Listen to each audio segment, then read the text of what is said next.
A monarquia, em pleno século XXI, uma fantasia ou poderia ser a solução para os problemas do Brasil? Embora possa soar anacrônico, o debate sobre a monarquia no Brasil contemporâneo, marcado por uma política em constante turbulência e também uma crescente desconfiança nas instituições, ela ganha novamente relevância. Não é um debate inédito e nem tão pouco descabido quanto alguns pensam. Por mais de 6 décadas, o Brasil funcionou como uma monarquia estável, período em que se registraram progressos institucionais, liberdade de imprensa e também desenvolvimento econômico. Contrariando a percepção popular, o Império Brasileiro ele não foi deposto por aclamação do povo, mas sim por um discreto golpe militar. Desde então, o país vivenciou ditaduras, crises econômicas, hiperinflação, corrupção sistêmica e também um processo democrático ainda em construção. Diante da atual instabilidade do sistema republicano, observa-se um interesse crescente, especialmente entre jovens e conservadores, por um modelo, digamos que alternativo, com raízes lá no passado. Baseado nesse sentimento e descontentamentos frequentes da população, vamos trazer algumas razões para o ressurgimento do debate monárquico e analisaremos se esse sistema ainda tem relevância para o futuro do Brasil.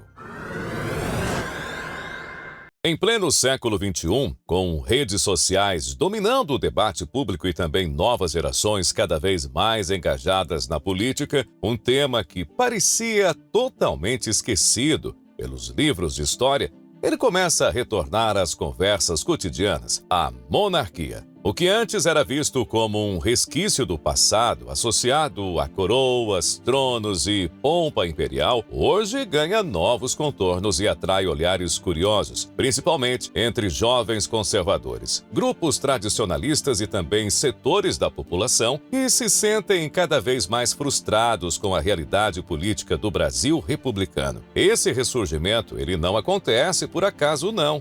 Ele está diretamente ligado a uma série de fatores históricos e também contemporâneos que abalaram, ao longo das décadas, a confiança nas instituições democráticas e também no sistema republicano vigente. Desde a proclamação da República, lá em 1889, o Brasil tem experimentado um padrão inquietante de instabilidade econômica. A monarquia ela foi encerrada em um período de relativa prosperidade, mas a República logo mergulhou o país em sucessivas crises. Da inflação descontrolada da década de 1930 ao congelamento de preços no Plano Cruzado, da moratória da dívida externa nos anos 1980, à hiperinflação dos anos 90. A memória da hiperinflação, em especial, ainda assombra muitos brasileiros. Por exemplo, no final da década de 1980, a moeda brasileira perdia valor de um dia para o outro. As pessoas recebiam seus salários e corriam rapidamente para os supermercados para evitar que o dinheiro simplesmente ele evaporasse. Foi necessário um plano ousado, o Plano Real, para poder então assim estabilizar a economia. Ainda assim, o trauma ele permanece. Essas crises repetidas e também a dificuldade crônica do país em manter um planejamento econômico de longo prazo, eles geram frustrações e também um desejo por estabilidade. Algo que muitos associam à época do Império, onde, segundo diversos estudiosos, o país ele viveu aí períodos de continuidade administrativa e também desenvolvimento ordenado. Outro fator que alimenta o debate monárquico é a corrupção. Ao longo das últimas décadas, o Brasil ele se viu imerso em escândalos bilionários que envolvem todos os poderes da República e também os mais diversos partidos. Tivemos aí o Mensalão, a Lava Jato, orçamento secreto, escândalos no Congresso e também fraudes em estatais. A lista ela parece interminável. A cada novo escândalo cresce aí a sensação de que os representantes eleitos eles não estão aí comprometidos com o bem comum, mas sim com os seus próprios interesses. E nesse contexto, a figura do imperador, ela é vista aí como um símbolo de imparcialidade, de neutralidade e também de compromisso com a nação, a acima de disputas partidárias. Ressurge como uma alternativa simbólica. É claro que idealizar o passado é um risco para muitos brasileiros.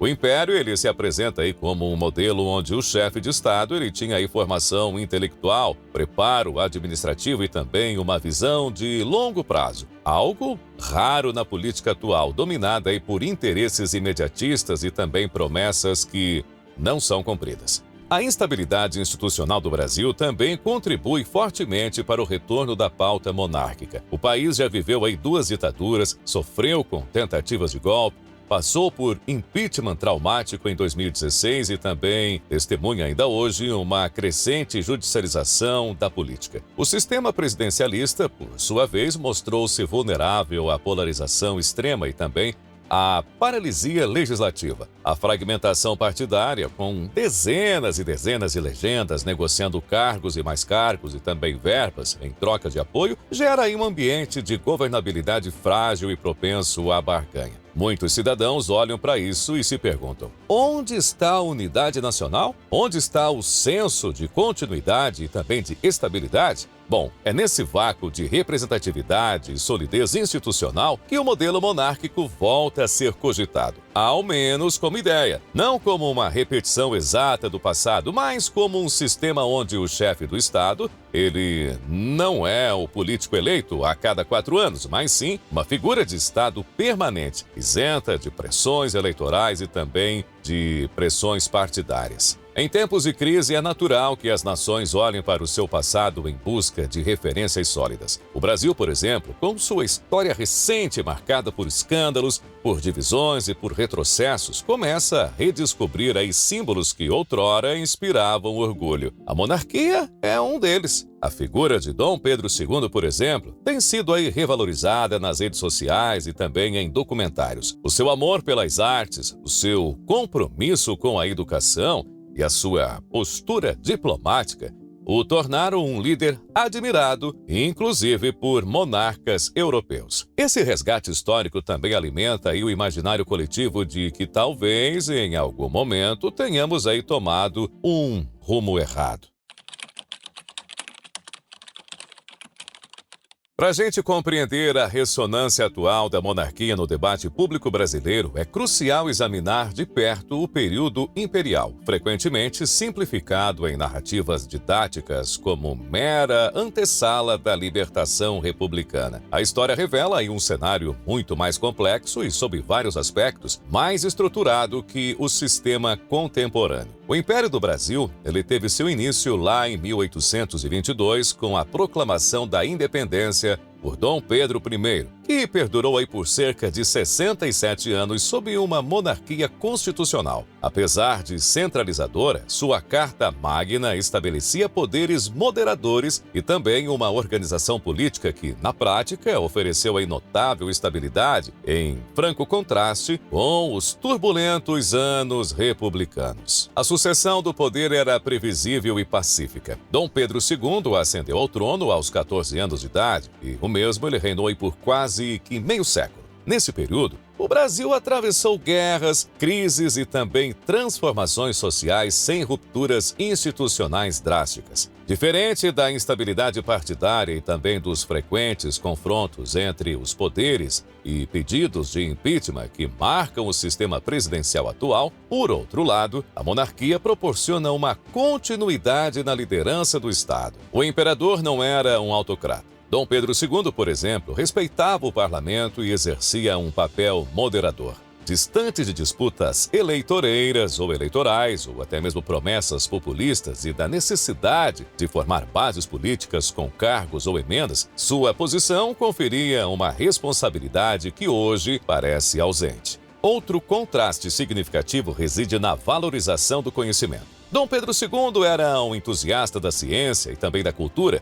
Dominava vários idiomas, correspondia-se com vários intelectuais de sua época e ainda financiou expedições científicas. Seu governo apoiou a fundação de escolas, de museus, de bibliotecas e também de instituições como o Imperial Instituto dos Meninos, atual Instituto Benjamin Constant. Em nítido contraste, atualmente o investimento em ciência e educação, ele é muitas vezes tratado como despesa secundária. As promessas grandiosas de governos para a educação raramente se concretizam, e o Brasil ocupa posições desanimadoras em rankings internacionais de alfabetização, aprendizado e desenvolvimento científico. O Império também vivenciou um crescimento econômico sólido, especialmente durante o Segundo Reinado. O Brasil foi o segundo país do mundo a instalar uma linha telegráfica submarina conectando-se à Europa e também o primeiro da América Latina a ter uma ferrovia. A moeda brasileira, o R$ 1.000, era uma das mais respeitadas globalmente. O país ele não enfrentava a dívida pública explosiva que hoje consome grande parte do orçamento. Embora houvesse limitações, como a demora na abolição da escravatura e também a concentração de renda, os governos imperiais sob Dom Pedro II buscaram modernizar o país e integrá-lo à economia global por meio de obras de infraestrutura, de incentivo à imigração e também de expansão agrícola. Na República, apesar de alguns ciclos de crescimento, o Brasil se viu refém de políticas fiscais desordenadas, crises cambiais, hiperinflação e corrupção generalizada. A estabilidade monetária é uma conquista recente e a dependência do Estado em relação à máquina pública cresceu exponencialmente. Talvez uma das comparações mais impactantes seja o papel simbólico do chefe de Estado. Enquanto o imperador representava a unidade nacional acima das disputas partidárias, os presidentes eleitos, na prática, representam apenas uma parcela da população. A cada eleição, o Brasil ele se divide em nós e eles, governo e oposição. Essa polarização mina o tecido social e também dificulta a governabilidade. Dom Pedro II, apesar de suas opiniões, atuava como um árbitro. Era um símbolo de continuidade e também de imparcialidade, não de conflito e divisão. Hoje, o presidente da República, ao acumular os papéis de chefe de Estado e também de governo, é intrinsecamente político e frequentemente populista ou autoritário. O fim do Império, em 1889, não foi resultado de uma revolta popular. Foi um golpe militar orquestrado por setores descontentes com a centralização imperial e com a perda de influência da elite escravista após a abolição da escravatura em 1888. A proclamação da República ela foi recebida com apatia pela maioria da população, que sequer compreendia o ocorrido. Dom Pedro II, já com certa idade e também exausto, aceitou o exílio com resignação, sem lutar pelo trono. Já o Brasil republicano, que emergiu daquele ato, ele carregava as marcas da improvisação e também da instabilidade. Um legado que, infelizmente, se perpetua até os dias atuais. No século XXI, a monarquia ela é frequentemente vista no Brasil como um conceito ultrapassado. No entanto, essa percepção ela contrasta com a realidade global, onde muitas das nações mais desenvolvidas e também mais estáveis são monarquias constitucionais. Não se trata de regimes absolutistas, mas de sistemas onde o monarca ele tem um papel simbólico e institucional, unificando a nação e mantendo-se distante das rivalidades políticas partidárias. Exemplos incluem o Reino Unido, Japão, Noruega, Suécia, Dinamarca, Holanda, Bélgica, Canadá e também a Austrália, e demonstram a compatibilidade da monarquia com instituições democráticas modernas. Uma das maiores vantagens da monarquia parlamentar contemporânea é a estabilidade institucional que ela proporciona. O monarca, ele não sendo eleito nem filiado a partido algum, ele é uma figura de continuidade que transcende crises sem se envolver diretamente nelas. Ele reina, mas não governa, representando a nação acima das flutuações políticas. No Reino Unido, por exemplo, a Rainha Elizabeth II e também o atual Rei Charles III testemunharam diversos governos, crises econômicas e transições de poder, mantendo sempre a imparcialidade e também a coesão. A monarquia britânica tem sido um ponto de apoio emocional e simbólico, especialmente em momentos cruciais como guerras, recessões ou até mesmo o caso aí do Brexit. Essa figura apolítica difere das repúblicas presidencialistas, como a brasileira, onde o chefe de Estado e também de governo tem aí a sua legitimidade frequentemente derivada da polarização partidária, resultando em instabilidade. As monarquias modernas frequentemente lideram rankings internacionais como a Noruega, Dinamarca, Suécia, Holanda, Japão, Bélgica e Reino Unido, consistentemente figuram entre os países com elevado índice de desenvolvimento humano, o famoso IDH. Sistemas de saúde e também educação de excelência e baixos níveis de corrupção e alta qualidade de vida. Essas nações, elas não só prosperam sob sistemas monárquicos, mas também solidificaram aí as suas democracias robustas com parlamentos autônomos, imprensa livre e cidadãos participativos. O monarca ele não interfere nas decisões governamentais, mas garante a continuidade do Estado, mesmo diante de mudanças ou quedas de governo. É notável que, em pesquisas sobre confiança nas instituições, as monarquias, elas geralmente se destacam como os elementos mais respeitados da esfera pública, superando inclusive a confiança em partidos políticos, em parlamentos e até mesmo no judiciário. Outro elemento crucial para o êxito das monarquias modernas é o seu papel na preservação da identidade cultural. Em um cenário de intensa globalização,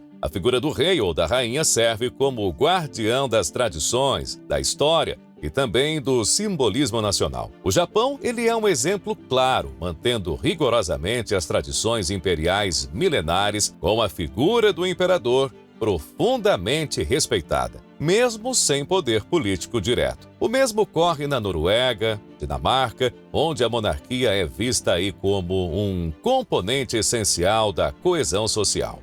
A monarquia, ela proporciona um laço emocional duradouro entre o Estado e também os seus cidadãos, alicerçado na história, continuidade e respeito à ancestralidade, algo que sistemas republicanos, muitas vezes, eles não conseguem. O argumento de que a monarquia tem um custo elevado, frequentemente, não se sustenta.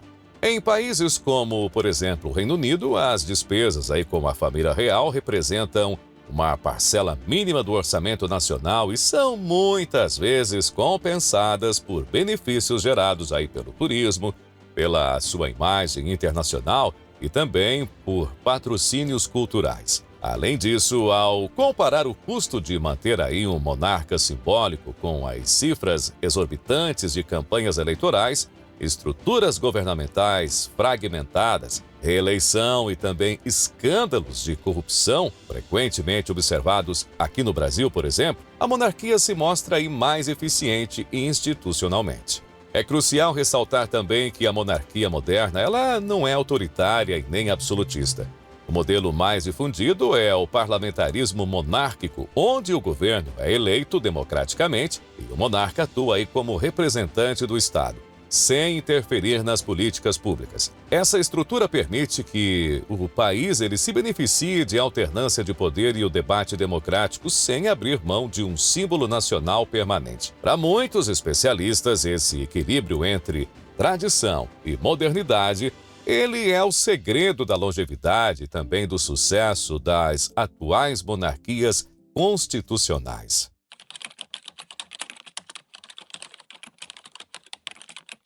Em meio às incertezas, polarização, crises econômicas e escândalos institucionais que marcam o Brasil contemporâneo, a monarquia constitucional ela é vista por alguns como uma alternativa para trazer equilíbrio, continuidade e também fortalecer a identidade nacional. A questão central, contudo, seria a monarquia aí uma solução viável para o Brasil de hoje?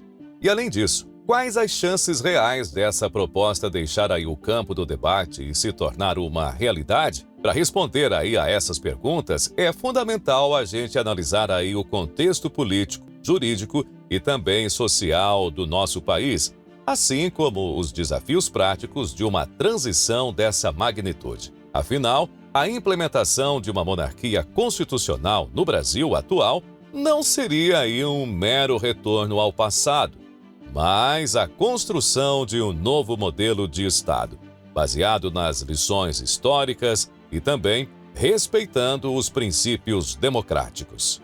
O principal obstáculo à implantação de uma monarquia no Brasil é a sua natureza jurídica. A Constituição de 1988, ela estabelece claramente que o país é uma república federativa. Qualquer alteração nesse modelo exigiria aí uma profunda reforma constitucional, com aprovação aí em 2 turnos por 3/5 dos membros da Câmara e também do Senado. Ou seja, um cenário altamente improvável no Congresso atual, onde o debate monárquico ainda ele é visto aí com ceticismo ou até mesmo com desdém. Outra via possível seria a convocação de um plebiscito popular, similar ao que ocorreu em 1993. Naquela ocasião, a população ela foi consultada sobre monarquia ou república e também sobre parlamentarismo ou presidencialismo. A monarquia saiu derrotada com pouco mais aí de 13% dos votos. É crucial, porém, lembrar que, naquela época, houve pouquíssima divulgação do modelo monárquico ou seja, nenhuma campanha institucional robusta. E também a figura, por exemplo, do príncipe Dom Bertrand de Orleans e Bragança era praticamente desconhecida do grande público. Atualmente, com o avanço das redes sociais e também a ampliação aí do debate histórico e a maior visibilidade da família imperial nos meios de comunicação, o novo plebiscito ele poderia apresentar aí um resultado bem diferente, especialmente entre os jovens conservadores que buscam alternativas ao sistema republicano vigente. Outro aspecto relevante neste debate é a existência de uma linha de sucessão legítima. A família imperial brasileira, descendente direta de Dom Pedro II, ela nunca foi extinta. Os ramos da Casa de Orleans e Bragança mantêm até hoje atividades culturais, sociais e também diplomáticas, ainda que um pouco discretas. Possuem representantes preparados, com formação acadêmica sólida, com visão geopolítica e também posicionamento claro sobre o papel da monarquia moderna. Dom Luís de Orleans e Bragança, chefe da Casa Imperial do Brasil, ramo de Vassouras, ele faleceu em 15 de julho de 2022, aos 84 anos. Após a sua morte, o título de chefe da Casa Imperial, então, portanto, ela foi herdada aí por seu irmão mais novo, Dom Bertrand de Orleans e Bragança. Ele assumiu aí formalmente a posição, passando então a representar oficialmente o ramo dinástico em eventos públicos, culturais e também diplomáticos. Dom Bertrand é reconhecido por sua postura conservadora e por defender abertamente a monarquia constitucional. Ele tem participado ativamente de eventos e concedido entrevistas, o que tem ampliado a visibilidade da causa monárquica no Brasil. Além disso, outros membros da família, como, por exemplo, Dom Luís Felipe Orleans e Bragança, ele tem se destacado notadamente por sua atuação política, incluindo a sua eleição como deputado federal em 2018, e também a sua reeleição em 2022. A discussão sobre a restauração da monarquia no Brasil, ela ganha força com a existência de uma casa imperial legítima e também, claro, atuante, cujos membros, engajados e reconhecidos, eles conferem credibilidade histórica e institucional ao debate. Os defensores da monarquia no Brasil apontam 3 pilares centrais como seus potenciais benefícios. Estabilidade institucional. Um chefe de Estado vitalício e imparcial garantiria aí a continuidade da nação, atenuando os impactos de frequentes rupturas políticas, como mudanças de governo, processos de impeachment e também polarizações ideológicas. Neutralidade política. O monarca ele não eleito, ele é desvinculado de partidos, ele não estaria suscetível a pressões políticas. Sua função seria primordialmente simbólica e moderadora, agindo como guardião discreto, mas firme da Constituição. Fortalecimento da identidade nacional. Em um cenário de declínio de valores e fragmentação social, a monarquia poderia proporcionar aí um senso de unidade histórica, orgulho nacional e valorização das tradições. Tal coesão ela é percebida como deficiente no sistema republicano atual, onde o símbolo nacional se altera a cada ciclo eleitoral. No entanto, os obstáculos são significativos. O principal deles é o preconceito histórico. A República Brasileira, apesar de suas imperfeições, ela consolidou ao longo de mais de um século uma narrativa predominante que rotula o regime monárquico como antiquado, como elitista e antidemocrático. Essa visão ela é amplamente reforçada pelo sistema educacional e pela mídia, infelizmente. Adicionalmente, a resistência institucional. O atual sistema político ele é profundamente arraigado e diversos segmentos do establishment temem qualquer proposta que possa desestabilizar aí as suas estruturas de poder. A mera menção à monarquia é frequentemente desconsiderada como uma piada ou excentricidade nostálgica. Além disso, a falta de conhecimento da população sobre o verdadeiro legado do Império do Brasil e o funcionamento das monarquias modernas impede aí um debate mais aprofundado do assunto. Muitos ainda associam a monarquia ao absolutismo, desconhecendo totalmente o papel de países como a Noruega, como o Japão ou até mesmo aí como o Reino Unido no cenário global atual. Apesar das adversidades, a ideia monárquica persiste no Brasil. Ela não se manifesta como um projeto revolucionário, mas como uma alternativa que ressurge periodicamente, especialmente quando as falhas da República se tornam inegáveis. Não é possível prever se um dia haverá um ambiente político e social propício para esse retorno. Contudo, o simples fato de o debate ter ressurgido indica que, para muitos brasileiros, o passado ele ainda oferece lições e talvez soluções para o presente. Embora a monarquia brasileira tenha sido abandonada há mais de um século, a memória de um período marcado por estabilidade, identidade nacional e liderança íntegra persiste para aqueles que abordam nossa história de forma imparcial. Em contraste, o sistema republicano atual enfrenta escândalos, fragmentação política e uma percepção contínua de estagnação, o que tem intensificado a busca por alternativas mais robustas e confiáveis. Não é uma questão de nostalgia, mas sim de reconhecer que, diante das falhas contemporâneas, o passado pode nos oferecer direções que merecem ser reavaliadas. Agora, se você gostou aí desse conteúdo e não é inscrito em nosso canal, inscreva-se aqui no canal Impago do Colosso, deixe aí o seu like no vídeo, ative o sininho das notificações e também compartilhe com aqueles que desejam uma compreensão mais profunda do Brasil. Para nós, a história nunca é inerte. É uma ferramenta para a conscientização. Um grande abraço e até o nosso próximo encontro aqui no canal